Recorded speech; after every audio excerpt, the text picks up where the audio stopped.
it's time to talk about the transfer portal and really kind of go in depth on kind of what the plan kind of looks like early on here, because this is a kind of a conversation that is hard to have on the board with some of our On the Pony Express subscribers. And if you haven't been on the board, we've at least had you guys covered on who's visited, who's in play, kind of how things are working out here in the transfer portal. So again, subscribe for $1 and get 2 months of ontheponyexpress.com using code SMU1. That's SMU, the number 1, to get 2 months for just $1 of ontheponyexpress.com. So head over there. We've got the scoop on the transfers.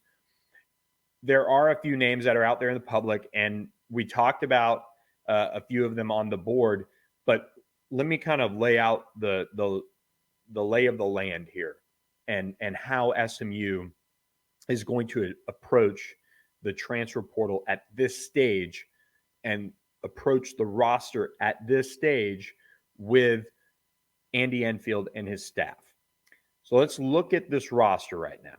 You have in the backcourt, you have BJ Edwards, who I've heard sounds like he's going to stick around. They like what he could bring to the table. You have Zurich Phelps, Jalen Smith, and Chuck Harris, who all seem like they're going to return. 3 key pieces there that this staff likes. You have Ricardo Wright and Denver Anglin. I haven't heard anything about them leaving. Again, this is kind of the same thing in football. We're sitting in that current time frame where anything can happen.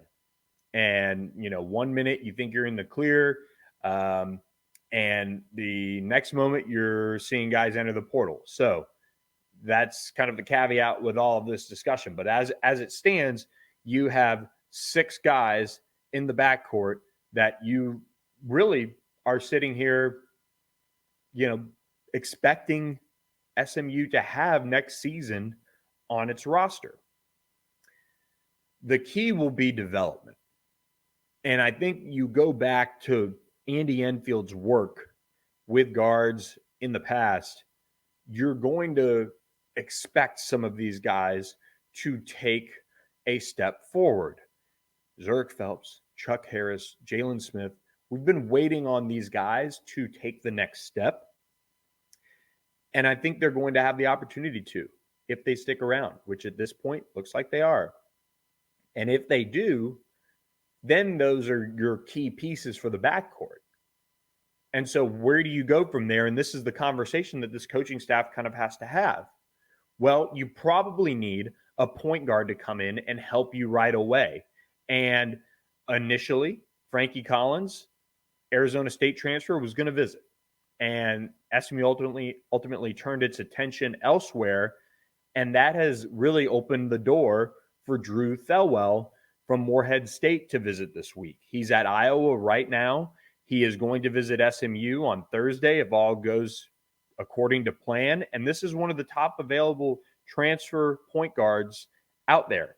And he's got interest in and from Miami. He's got programs around the country looking to bring in his 10 points, 6.2 assists, and 3 rebounds per game.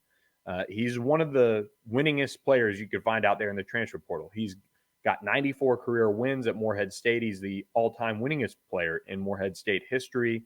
Michigan, Wake Forest, Virginia Tech, TCU, and others are in contact with him as well. SMU is hoping that they can reel him in. And if they can, which associate head coach Chris Kapko has ties to the state of Florida. He's from Lakeland, right down the road from myself in the Tampa area. Orlando, right on the other side of Lakeland as well.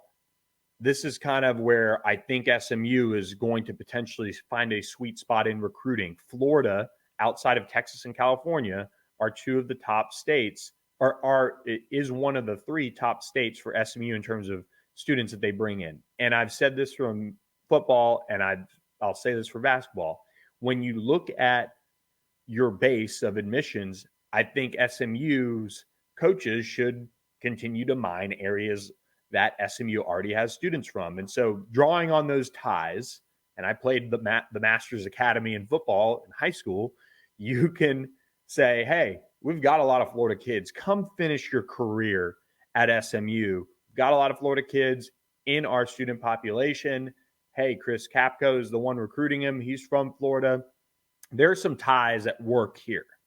And so if SMU can get him, he's got a winning DNA. He's a distributor, and that would allow Chuck Harris and Zurich Phelps in particular to still handle the ball, but also not have that pressure of having to run the show. And like we saw last year with BJ Edwards kind of taking his lumps as, a point guard, you've got to upgrade this position. And I expect point guard to be the position, I would say the position that they feel like they really need to make a move with. And so you have Drew Thelwell in the transfer portal, and right now he's the guy that SMU is looking like they're going to push their chips in on. Now, Trent Perry is somebody that Chris Kapko and this staff know very well. He's from the state of California. He's a top 50 prospect. He's a borderline 5-star for On3. He's been released from his national letter of intent with USC. If they get Drew Thelwell, probably means without attrition that Trent Perry is somebody that would maybe be kind of a luxury to try and take. But again, this is where it's going to be interesting to see. And the portal window for basketball runs until April 30th in terms of the time to enter, which people, they want everything now in basketball. Basketball has a long window. Football does not. Football has a 15-day window that started Tuesday. If you're listening to this podcast on Tuesday, basketball has a transfer portal window that's 45 days that started at the end of the regular season or at the end of conference championships. That's a long window. There are still players that are going to enter the portal. There are still rosters that can be shifting and changing. We're seeing that a lot. We're seeing tons of guys enter. We're seeing some guys decide on where they're going to play their next round of college basketball. So there's a lot of time to work all this out. And I think Trent Perry is somebody that could end up being a guy that SMU brings in to visit if there ends up being attrition and if Drew Thelwell ends up not ending up at SMU. But the goal is to address the backcourt with somebody who can help them this year. And this is where the line that they walk, right? If SMU staff, the new SMU staff, obviously, was gung-ho all in on Trent Perry would be the guy.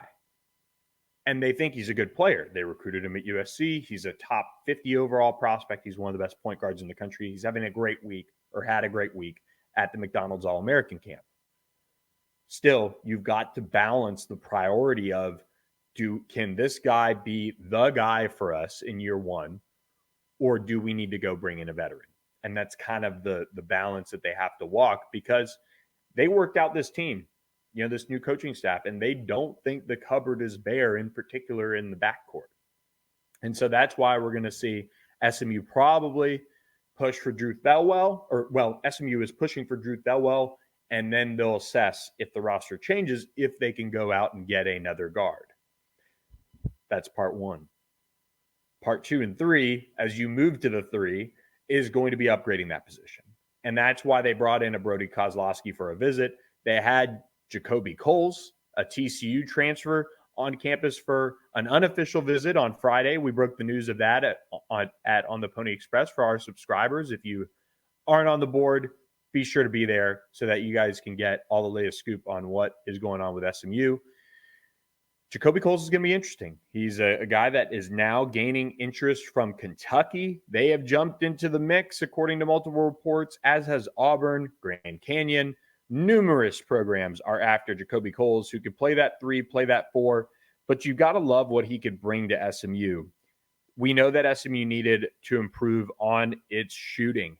And a guy that shot, I believe, 42% from three-point range last year could do just that. And then you've got the ability to just, score from the field. And I think that's something that Jacoby Coles did rather well. On top of that, he started 11 games for the Horned Frogs last season in 31 games. And he's going to be and is one of the top available transfers in the portal. He's from Denton, played at Denton Guyer, SMU has Deuce Harmon on its roster now. His brother or cousin, Davion Harmon, I think brother, did play with Jacoby Coles, I believe, at Guyer as well.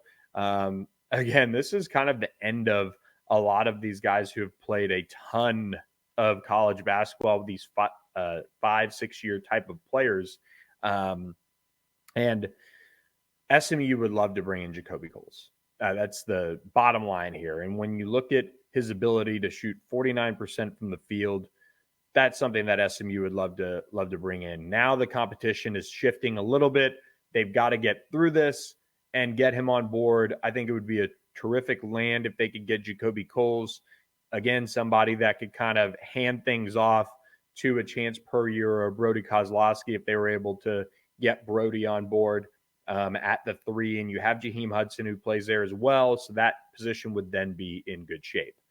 Now, the final question for this roster is, what in the world does your front court look like? Because you have Mitchell Holmes, who we mentioned, and you have Keon Ambrose Hilton coming back. That is scary. And Andy Enfield likes to play with a bigger lineup from what it seems like over the course of his career at USC.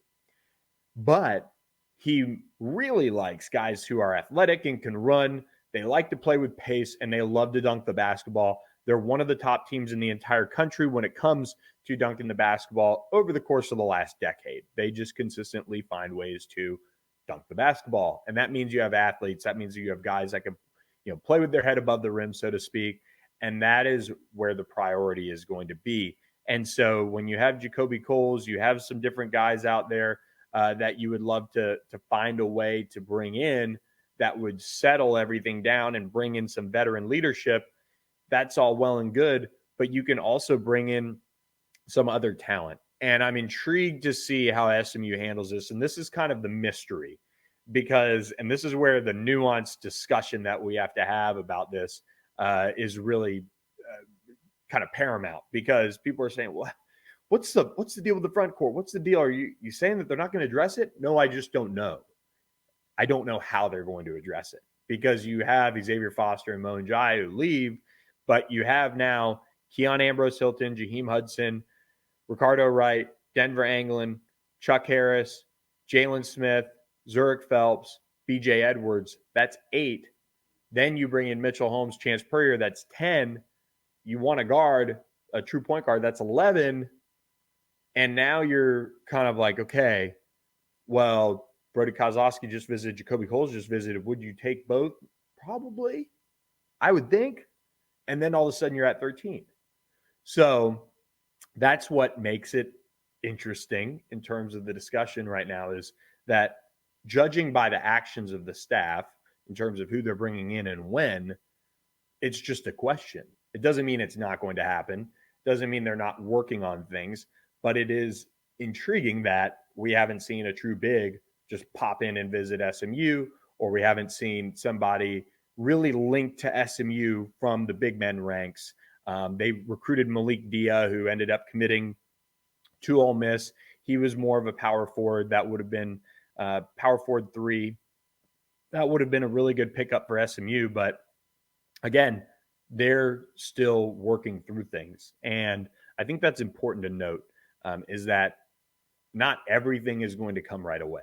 And that's kind of the big takeaway with the transfer portal. So I think you would love to start seeing some commitments. You would love to start seeing some news. Trust me, I know people are ready for it. They think, and I mean, rightfully, wrongfully, whatever, football, you see a guy enter, you see them tied to a program, doesn't mean SMU, but any program. And sometimes you see a decision happen pretty quickly and you know how it went down and all of those things. Basketball just seems to be a little different, more so unless guys are following coaches, like we've seen some of the a couple Kentucky guys follow Cal to Arkansas. The big man from Kentucky just committed there. You've seen Indiana State's big forward follow his coach to St. Louis. There just seems to be more of a process in basketball. And they're going to set visits. They're going to have a group of schools, and they're going to go through it.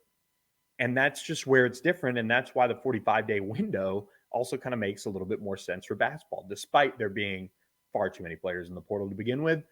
It is very much a sport that is built on you're recruiting somebody, you're going after them, they're going to set some visits, they're going to take their visits, and then they're going to sit down with their family and make a decision.